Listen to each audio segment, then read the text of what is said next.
Olá pessoal, tudo bem? Que hoje seja o primeiro dos melhores dias da sua vida. Pois é, e o Flamengo, hein? Melhor ataque do futebol brasileiro disparado em 2019. Não se acomoda. Qualifica ainda mais o seu elenco para 2020. E contrata o Pedro, atacante que estava na equipe da Fiorentina. Ele que foi revelado pelo Fluminense, adquirido pelo time italiano por 11 milhões de euros. Mais uma vez eu fico sem entender alguns times da Europa.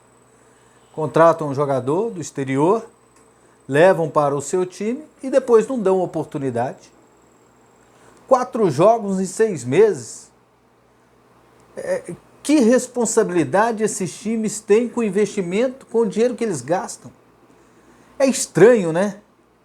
É estranho, chega a ser suspeita essa situação. E o Pedro é um jogador de qualidade. Eu não acredito que ele foi tão mal nos treinos a ponto de não receber nenhuma chance para jogar no time de cima, para jogar entre os titulares, para entrar no decorrer dos jogos. Mas azar da Fiorentina, azar do futebol italiano. Bom para o Flamengo e bom para nós do futebol brasileiro que teremos o Pedro de volta. Pedro, 22 anos apenas, revelado no Fluminense, em 2017 já começou a ter oportunidades, 2018 teve mais, inclusive em 2018 foi o ano que ele arrebentou, né? Em que depois da Copa do Mundo era uma unanimidade de que ele deveria ser convocado para a seleção brasileira. E o Tite, convocou. E ele foi e se machucou. Machucou o joelho num jogo contra o Cruzeiro. E aí ficou alguns meses no estaleiro e ele perdeu aquela chance na seleção brasileira. Mas ainda tem muito tempo pela frente.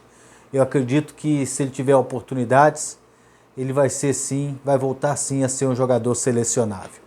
Jogou no Fluminense 2019 e aí depois logo foi negociado para a Fiorentina. E agora vem para reforçar a equipe do Flamengo. E como ele pode ajudar o Flamengo? Onde é que ele entra nesse time? Se continuar com o Gabigol, de início ele não entra. Não entra.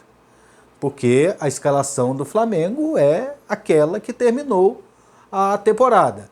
No ataque tem o Gabigol, tem o Bruno Henrique e tem o Arrascaeta. Então não tem como mexer ali naquele ataque.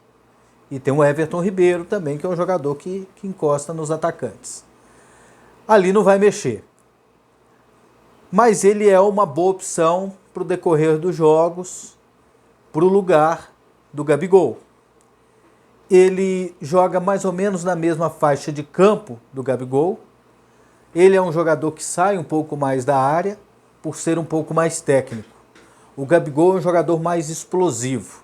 Então são características diferentes. E o Jorge Jesus ele pode lucrar com isso. Por exemplo, pega aquele jogo difícil, muito bem marcado, que foi o do Liverpool, em que o Gabigol não jogou bem, vocês lembram, né? A bola não estava chegando e quando chegava quadrada. Então estava difícil para ele, o jogo estava complicado. Ali seria um jogo, por exemplo, para um jogador igual o Pedro, para sair um pouco mais da área, com um toque de bola um pouco mais refinado. Então ele teria uma condição de jogo teoricamente melhor para aquela partida. Então ele vem para essa situação. E o Flamengo qualifica ainda mais o seu ataque, depois da contratação do Pedro, contratação do Michael, contratação do Pedro Rocha, ainda tem o Vitinho, tem outros jogadores que podem surgir da base, então o Flamengo melhora ainda mais. É o time a ser batido em 2020.